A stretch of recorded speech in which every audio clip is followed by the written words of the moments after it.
Hey everybody, this is Tracy here with another edition of A View from Tracy's Point. And if you guys recall, about a week or two ago, I did a video where the government in the Northern District of Illinois versus Mr. Kelly submitted what's called a Santiago Proffer. And so Milton June Brown and his attorneys has responded to that. And that is what we are going to be talking about today.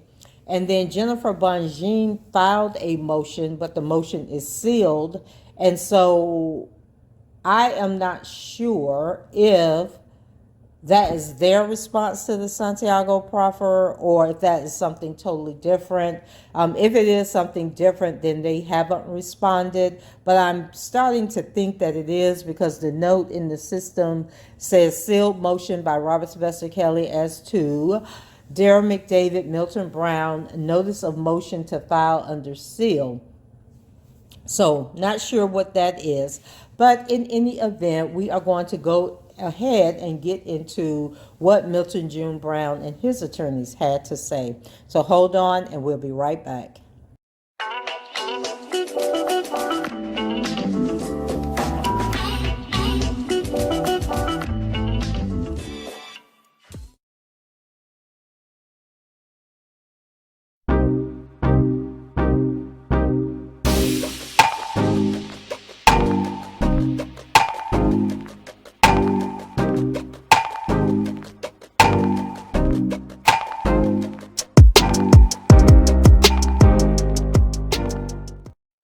Okay, before we get started on the response by Milton June Brown and his attorneys, there was some situation going on with Darrell McDavid where he was allowed to take off his ankle monitor, and I believe I talked about this in a previous video, to go to the doctor, but he did something that he shouldn't have done while he was, I guess, going to the doctor, and it landed him in trouble, and they had a hearing to discuss it. And unfortunately, I missed the conference call that they had. So I don't know what was discussed on that conference call. I can't find any news articles about it. And the only note in the system is that following the conference call is that the defendant shall receive medical or psychiatric treatment as directed by pretrial services. And so maybe he needs to check in with them, let them know when he's going to the doctor and when he'll be back. It seems like he needs to check in and let them know where his whereabouts are. But where he went or what he did, maybe he just went and grabbed a burger or something, child. I don't know. But whatever it did, it caused concern. So now let's go ahead and jump into Milton June Brown's response to the Santiago proffer. And so it says, defendant Milton Brown's response to government Santiago proffer and motion to admit evidence pursuant to Federal Rules of Evidence 801D2E. Defendant Milton Brown, by the Federal Defender Program and its attorney, Mary H. Judge, respectfully submits this response to the government Santiago proffer and motion to admit evidence pursuant to Federal Rules of Evidence. Argument. This response proceeds in two parts. First, Mr. Brown demonstrates the insufficiency of the government Santiago proffer with respect to its lack of detail and specificity. Second, Mr. Brown explains how the government's insufficient Santiago proffer unduly burdens counsel as it pertains to the drafting of limiting instructions. 1. The government Santiago proffer lacked the necessary specificity. A. The government did not identify which specific statements it seeks to admit under Federal Rules of Evidence. When seeking to admit co-conspirator statements pursuant to Rule 801D2E, a party must prove by a preponderance of the evidence that 1. A conspiracy existed, 2. The defendant and the declarant were members of the same conspiracy, The statements were made during the course and in furtherance of the conspiracy. United States versus Cruz, RIA. And then they cite United States versus Prieto. And see also United States versus Santiago, 7th Circuit, 1978. Originally articulating these three requirements in United States versus Bay, 7th Circuit of 2013, the 7th Circuit offered a brief explanation of the function served by Santiago proffers. Under Santiago, a district judge may decide before trial to admit co-conspirator testimony based on the government's proffer that it has sufficient evidence to prove the existence of a conspiracy by a preponderance of the evidence at trial. This procedure helps streamline trials by permitting the government to introduce co-conspirator testimony at any point during the trial rather than waiting until after it has provided sufficient independent proof of conspiracy.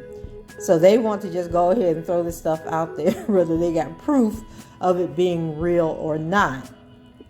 So rather than provide the actual statements that it hopes to admit, the government instead gestured at three broad categories of statements.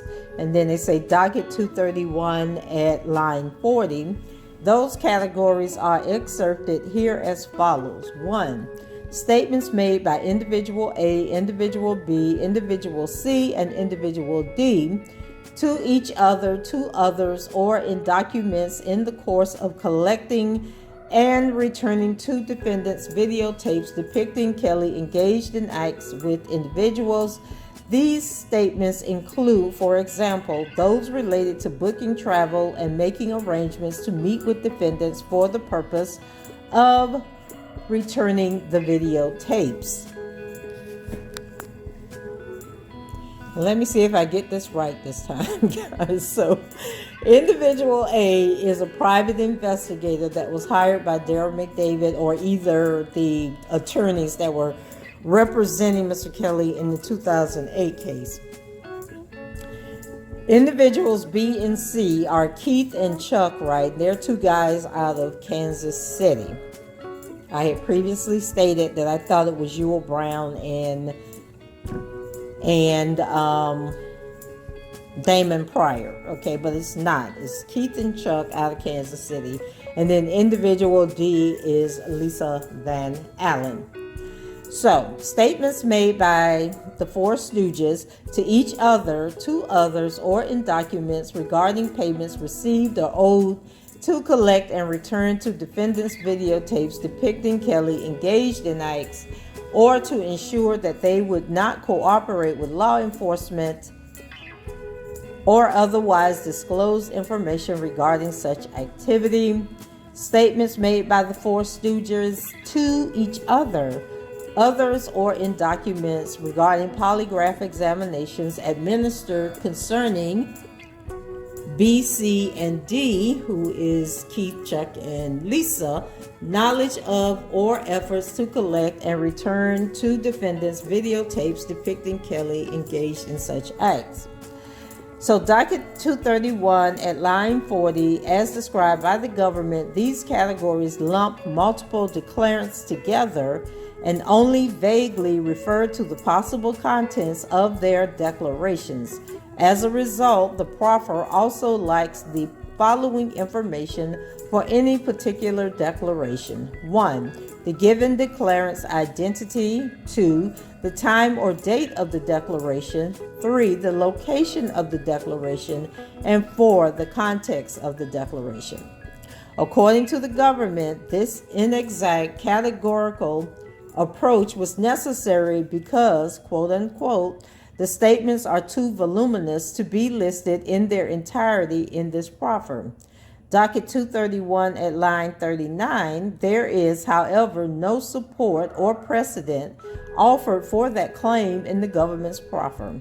The government does not provide a tally, word count, or any other measure of the statement's supposed volume. On the other hand, drawing from undersigned's review of discovery, counsel believes it would be practicable and reasonable to identify and provide the actual statements verbatim, paraphrased, or summarized.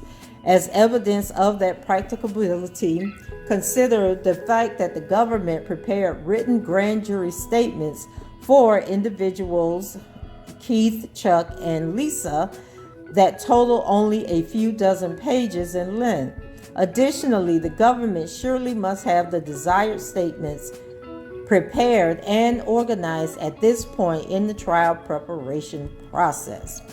Moreover, the inexact categorical approach offered by the government is extraordinary and inappropriate insofar as it frustrates any attempt to apply Rules 104A and 801D2E. To start, the text of Rule 801D2 states that the statement must be considered. Federal Rules of Evidence 801D2 emphasis added further that necessity becomes apparent when one attempts to apply the rules. After all, when applying those rules, courts must make a preliminary determination as to inter alia whether under Rule 801D2E the declaration was made during the course and in furtherance of the conspiracy. Santiago 582 F2D at line 1131. However, under the government's approach, is the court to make those determinations? How is counsel to respond and object? Without the statement themselves, the dates the statements were made, and the context of the statements, the court and the parties are severely limited in their ability to evaluate the statements. Ultimately, given these limitations, an amended Santiago Proffer is necessary before the court can rule on the government's motion. And then let's go back up here because there was a note at the bottom of the page that says, see also Federal Rules of Evidence 801 Advisory Committee Notes, Notes of Advisory Committee on Rules 1997 Amendment. In that note, the Advisory Committee states that the 1997 Amendment codifies the holding in Bajali versus United States 483 U.S. 171, which was a case heard in 1987, by expressly stating that a court shall consider the contents of a co-conspirator's statement. Emphasis added. And so basically, they just want to blindside the defense and come up here and just give a summary of what they plan to bring up in court, and then they go along with it, and then they get in court and it's like pages and pages of statements, right, that they weren't able to vet, investigate, or to determine to be true or false. And so if you're in the middle of court and you've already revealed this information to the jury, it's kind of hard to pull it back, even if the judge says disregard what was said. It's just not fair for them to think that they could just get up there and just start reading off statements from from the 2000s. What was it, 2007, 2008, and then I think some of it spilled over into 2009, that you're going to go and just read these statements that these people made and then just leave the defendants out there, butt out with nowhere to go, no defense against what is about to be said. So their second point, B, the government did not specify which statements went to which conspiracy.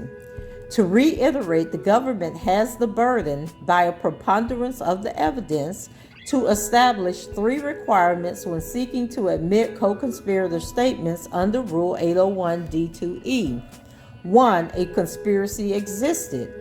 Was there really a conspiracy, or were they just trying to, because them trying to get the tapes back had nothing to do with the case at hand that was going on. He was just trying to get these tapes back that had been stolen from him. And I don't know, they're saying that, like, we're so confused on the tape itself because the way they're explaining it in the documents is that it was one tape that has been cut into 4 different pieces. And so what I can't determine is whether it was like, so you have a VHS tape, and they were 1 hour or 90 minutes, 2 hours long, you could record on these tapes. So maybe you recorded something and then you stop. So say I recorded a trip to Disney World with my kids when they were 5, and then I recorded the family reunion, and then I recorded my daughter at a ballet recital, and then I recorded a birthday dinner with my mother or something like that, or my dad's birthday dinner, or my parents' anniversary. So it's 4 separate incidents, but they're all on one tape. So is that considered one tape, or for court purposes, is that considered one tape, or is that considered 4 separate instances, because they then chopped the tapes up and was trying to, blackmail people to get these tapes back, and that's where all this money was being paid out. Because on one hand, I keep hearing that Rishona is on all 4 of the tapes, and it's different people with Rishona, or Lisa with Rishona, and then it might have been different other people. And then other places I'm hearing that he's in all the tapes, but it's 4 different people in the tapes. But all these tapes came from one VHS tape that has been cut and spliced. So it's going to be interesting when the trial comes out. What is the true nature of this tape? But anyway, let's jump back into this. So, to reiterate, the government has the burden by preponderance of the evidence to establish 3 requirements when seeking to admit co-conspirator statements under Rule 801 D2E. 1, a conspiracy existed, and that's how we ended up on that tangent about the tapes. Was it a conspiracy, or was it just trying to get the tapes back to protect the people on the tapes? I think is going to be the argument there. 2, the defendant and the declarant were members of the same conspiracy. The statements were made during the course and in furtherance of the conspiracy. And then she cites a case, Cruz Rhea, from the 7th Circuit in 2010, citing United States versus Prieto, which was a case from the 7th Circuit in 2008. And so, guys, when they read statements from a former case, and then they say citing, and then they give another case, what they're saying is that in the Cruz Rhea case from the 2nd Circuit in 2010, they cited the United States versus Prieto, which came from the 7th Circuit in 2008. And that's how this precedent gets started, because they start pulling little statements from other cases. So then it goes on to say the 3rd requirement is discussed above. Here, Mr. Brown's response concerns the 2nd requirement. The defendant and the declarant were members of the same conspiracy. That requirement is particularly relevant here because, as alleged in the indictment and argued in the government's motion, this case involves 2 conspiracies. 1, the obstruction of justice conspiracy, which was count 5 in the indictment, and 2, the receipt of CP conspiracy, which was count 6 in the indictment. So in addition to its failure to provide the identity, the specific statements it seeks to admit, the government also failed to specify which statements go against which conspiracy.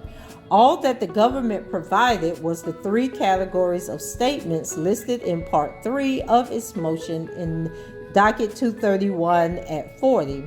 As provided, those categories are not sorted by conspiracy. It is not manifestly clear which statements go to which conspiracy. That information is necessary because statements of one conspiracy may not necessarily be admitted against another conspiracy. And that was from United States versus Romeo Soto, which was a case heard in the District of Utah, December 21st, 2021. So that was a recent case, holding that the communications between the Pancho conspiracy and the Gordo conspiracy cannot be admitted against each other under Rule 801 D2E because the evidence did not support a finding of one larger conspiracy. And then United States versus De Leon, which was heard in March 7th, the District of New Mexico, I think that is, March 7, 2018, another recent case, applying Rule 801 D2E to a Ford conspiracy case and holding that certain statements could not be admitted against certain conspiracies. The government must be required to identify which statements go against which conspiracy. This is particularly true in Mr. Brown's case, as he is charged in count 6 only. 2. So look, she might get Milton Brown out of this mess, okay? She's like, y'all are not gonna get my man tangled up in all this foolishness y'all got going on. So this public defender seems to be working hard to get him out of this. So 2, the government Santiago Proffer does not allow opposing counsel the opportunity to draft necessary limiting instructions. As discussed above, the government Santiago Proffer lacked the necessary specificity as to the statements themselves and failed to attribute the statements to their respective conspiracies. These shortcomings matter beyond the immediate application of Rule 801 D2E. They also matter to the extent that they affect the court and the parties' ability to draft limiting instructions regarding the charges in this case. For instance, Mr. Brown cannot, by reference to the government's indeterminate and imprecise Santiago Proffer, identify which statements are admissible for purposes of count 6. As noted previously, Mr. Brown is charged in only one count, and that is count 6. Moreover, that count, despite incorporating language from count 5, charges only one conspiracy, an effort by Kelly McDavid Brown and the private investigator and either Chuck or Keith and others to receive CP.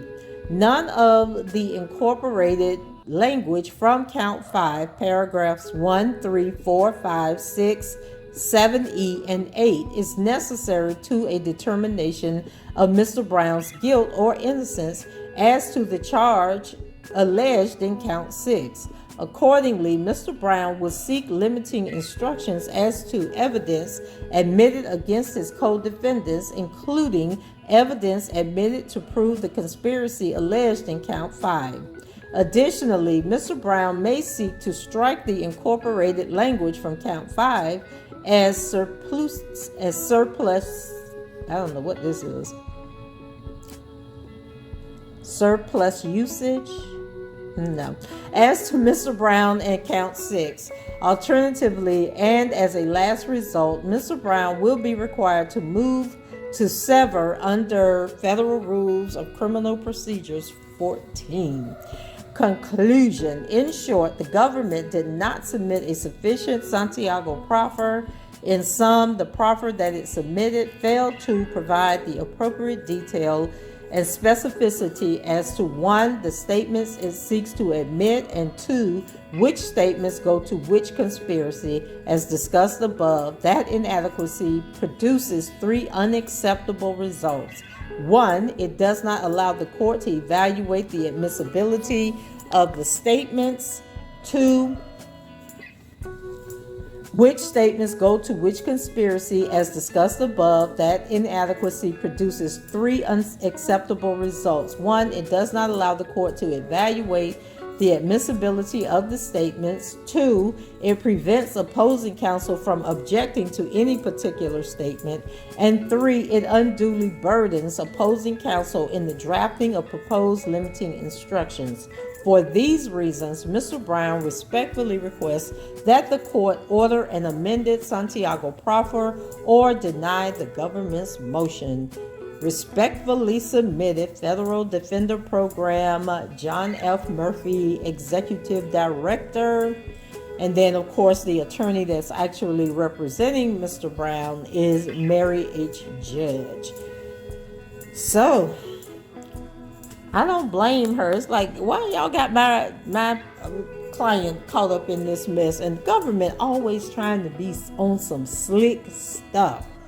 Like they just gonna try and force stuff in any way that they can, thinking that these attorneys either don't know, don't care, or just too stupid to adequately defend their clients. Like, I don't know what the government be thinking when they do the stuff. Or maybe like in the Eastern District of New York, they think they got a judge that's just going to let anything fly, let anything in, exclude pertinent information, who's just going to go with the flow. And then I have noticed that on the Northern District of Illinois case, they seem to keep switching out attorneys. So I don't know what's going on that, because I don't think the attorneys who originally started this case, all or some, are no longer on the case. And so they added a new attorney to the case about a week ago.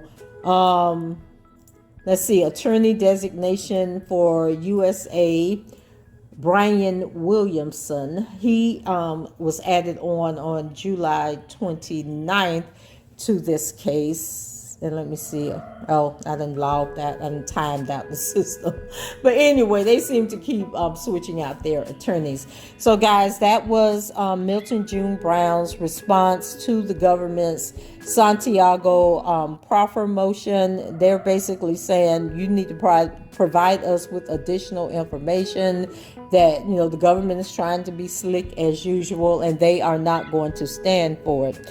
So that's it for me. Go ahead, leave your comments below. I do have some more videos coming up, some motions in limine that I've been sitting on for about 3 weeks now, but I'll go ahead and try and get those done for you guys this weekend. I promise, I promise, I promise.